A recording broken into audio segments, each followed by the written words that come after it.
Un saluto a tutti e benvenuti sul mio canale. Io sono Electra Bones e oggi no. Basta nascondermi e confondervi le acque. Ho finalmente deciso di metterci la faccia, anzi, quella la mettevo già. Per la precisione è arrivato il momento di metterci il nome. Ebbene sì, so che era difficile capirlo, ma io sono Munzik.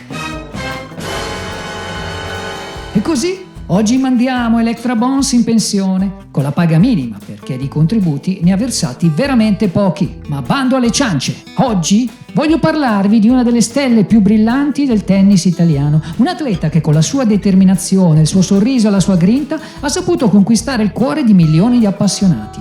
Jasmine Paolini. Dai campi in terra battuta ai grandi palcoscenici internazionali, la sua è una storia di passione, sacrificio e di una scalata inarrestabile. Siete pronti a entrare nel mondo di Jasmine? Allora mettetevi comodi e venite a scoprirlo con me in questo nuovo video. Pronti a partire? Non dimenticate il like se il video vi è piaciuto e iscrivetevi al canale. E ora andiamo!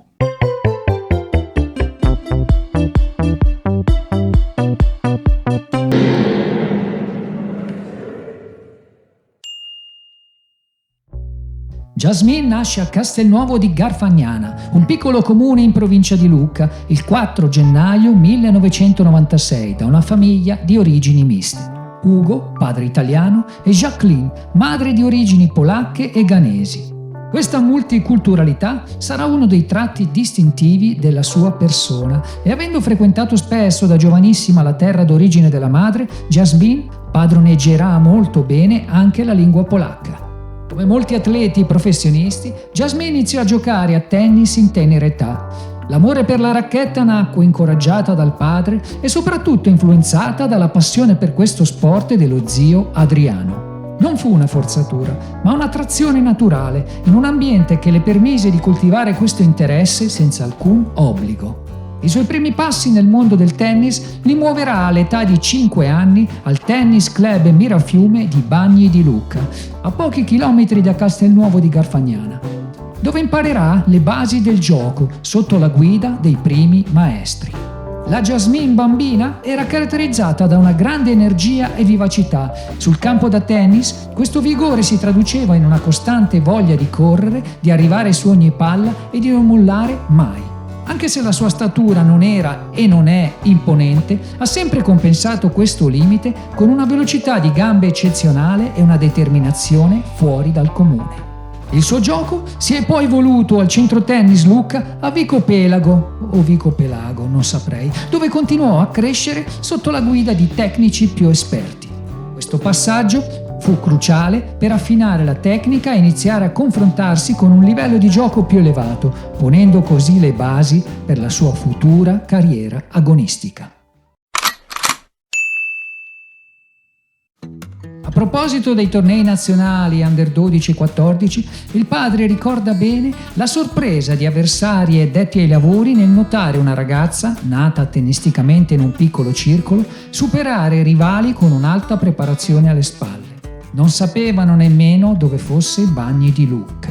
Nonostante questo, nel circuito ITF Junior non era una delle più forti e riceveva spesso critiche del tipo «sei troppo bassa per competere ad alto livello». Critiche che facevano molto male alla giovane Jasmine, come lei stessa ha spesso sottolineato. Ma chi ha sempre creduto nella giovane Jasmine è stata Tatiana Garbin, ex tennista professionista e attuale capitano della squadra italiana della Billie Jean King Cup, che dopo aver lasciato l'agonismo si trovava a lavorare per la federazione al centro tecnico di Tirrenia, dove Jasmine arrivò all'età di 16 anni. In lei ho sempre visto qualcosa di speciale e anche la federazione ci ha sempre investito molto, ha detto in un'intervista. E sempre al centro di Tirrenia divenne fondamentale per la sua crescita e maturazione verso il professionismo l'incontro con Renzo Furlan, anche lui ex tennista e 19 del mondo, che alla fine di quell'esperienza diverrà il suo allenatore. Tesserata in seguito al Tennis Club Italia di Forte dei Marmi, farà esperienza giocando anche in Serie A1 con Sergio Marrai. Nel 2011 inizierà a competere nel circuito professionistico ITF Il passaggio dal tennis giovanile a quello professionistico non è mai semplice e Jasmine non farà eccezione. Affronterà anni di tornei ITF e Challenger, macinando chilometri e acquisendo esperienza preziosa. Ogni sconfitta diventerà una lezione, ogni vittoria un passo in più verso la maturazione. Scalerà la classifica mondiale gradualmente, senza mai scoraggiarsi. La sua tenacia era già una caratteristica distintiva, come sappiamo bene oggi. Nel 2017 parteciperà per la prima volta alle qualificazioni di uno slam in Australia. A giugno conquista il torneo più importante, un challenger da $100.000 a Marsiglia. Nel 2018, a Bogotà, coglie il primo successo in carriera in una partita di un torneo WTA, battendo la qualificata australiana Lizette Cabrer. L'anno dopo approda per la prima volta in carriera al tabellone di uno slam, a Roland Garros, superando i 3 turni di qualificazione. Questo risultato, più gli ottimi risultati raggiunti nei tornei ITF da $100.000, le permetteranno di entrare a fine anno tra le prime 100 del mondo. Tra il 2020 e il 2021 si inizia a fare sul serio. Abbiamo un'accelerazione significativa della sua carriera, iniziando a frequentare con maggiore assiduità i tornei del circuito maggiore, il WTA Tour. Le sue performance diventeranno sempre più convincenti, portandolo a raggiungere risultati importanti e a mettere a segno vittorie prestigiose contro giocatrici di alto livello. Nel giugno del 2020 diventerà per la prima volta campionessa italiana, battendo in finale Martina Trevisan, nella prima edizione dei campionati italiani dopo 16 anni. Ormai stabilmente tra le prime 100 al mondo, diventerà anche la numero 1 italiana, vista la crisi di Camilla Giorgi. Questo le permetterà di entrare nel tabellone principale sia degli Australian Open che degli US Open. A indicarle che è sulla strada giusta per puntare in alto sarà finalmente la sua prima vittoria nel 2021 di un titolo WTA 250 nel torneo di Port Rose in Slovenia. Questo le permetterà di chiudere l'anno al numero 53. Nel 2023 raggiunge 2 finali nel circuito WTA 250, Palermo e Monastir, la semifinale al torneo WTA 500 di Zhengzhou, i quarti a Lyon e nel 1000 di Cincinnati. Inoltre, le sue prime vittorie contro giocatrici top 10 battendo al numero 10 Caroline Garcia e la numero 4 Elena Rybakina, i suoi primi titoli in doppio con Sara Errani e la finale nella Billie Jean King Cup con la squadra italiana. Questa splendida continuità di rendimento le consentirà di entrare e restare tra le prime 30 del mondo. Ma se il 2023 era stato un anno eccezionale dove molte tenniste avrebbero messo al volo la loro firma per ottenerlo, nel 2024 Jasmine si supererà compiendo il definitivo salto di qualità. Sarà un anno caratterizzato da risultati storici e un'impressionante ascesa nel ranking mondiale.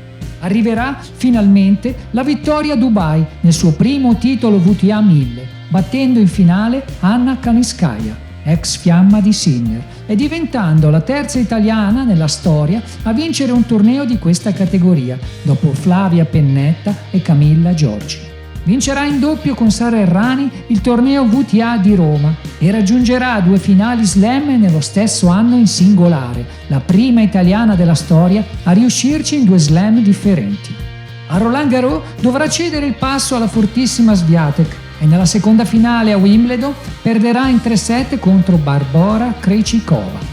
Ma la sua costante evoluzione nel gioco, la sua ritrovata fiducia e la capacità di gestire la pressione l'hanno resa una giocatrice temibile su ogni superficie. Non contenta di aver raggiunto questi traguardi eccezionali, in estate, ai Giochi Olimpici di Parigi 2004, conquista in doppio, sempre con Sara Errani, la prima medaglia d'oro nella storia del tennis italiano. La sinergia di queste 2 ragazze, non molto dotate in altezza ma dalla grinta, dal gioco esplosivo e determinazione pazzesca, si rivelerà devastante per chiunque. Saranno parecchi i tornei conquistati in questa stagione dalle 2 ragazze dinamite. A suggello di questa annata stellare ci sarà poi il suo contributo decisivo al 5° trionfo azzurro nella Billie Jean King Cup, vincendo 3 dei 4 incontri di singolare e tutti e 3 i doppi disputati alle Finals 2024. La partecipazione alle WTA Finals sia in singolare che in doppio e l'approdo alla 4ª posizione della classifica mondiale, eguagliando il miglior ranking in singolare di una tennista italiana appartenuto a Francesca Schiavone nel gennaio 2011. La novità più importante di quest'anno è stata la sua decisione di lasciare il suo storico allenatore Renzo Furlan, ingaggiando Marc López, ex tennista spagnolo e medaglia d'oro olimpica in doppio con Rafael Nadal. È ancora presto per capire se ha fatto la scelta giusta, in ogni caso dimostra la sua volontà di non fermarsi e migliorarsi ancora di più. Nei fatti proseguiranno i risultati brillanti in doppio con Sara Errani, vincendo altri 3 titoli importanti, tra cui lo Slam parigino e il mantenimento del titolo WTA 1000 di Roma. Titolo che vincerà anche in singolare, il suo secondo 1000, mettendo fine a un digiuno azzurro durato 40 anni. L'ultima italiana a trionfare a Roma, infatti, era stata Raffaella Reggi nel 1985. Nel momento in cui sto registrando il video, si sta aprendo la stagione su erba. Riuscirà a mantenere il livello dello scorso anno o addirittura a migliorarlo, riuscendo magari a vincere uno slam? Io sono convinto che con la sua dedizione, la sua costanza e la sua capacità di migliorarsi continuamente non ci sono limiti a ciò che può raggiungere. Il suo percorso è un'ispirazione per tanti giovani atleti e un orgoglio per l'intero movimento tennistico italiano e sono sicuro che ci regalerà ancora tantissime emozioni e successi. Ma oltre alla sua tecnica, la sua velocità e la sua capacità di anticipare il colpo che le permettono di coprire il campo in modo eccezionale, c'è la sua personalità, quella di una vera guerriera che non molla mai un punto. Fuori dal campo, invece, è conosciuta per la sua semplicità, il suo sorriso contagioso e la sua professionalità.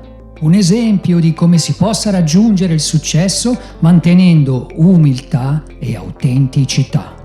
Grazie per avermi seguito in questo viaggio nel mondo di Jasmine Paolini.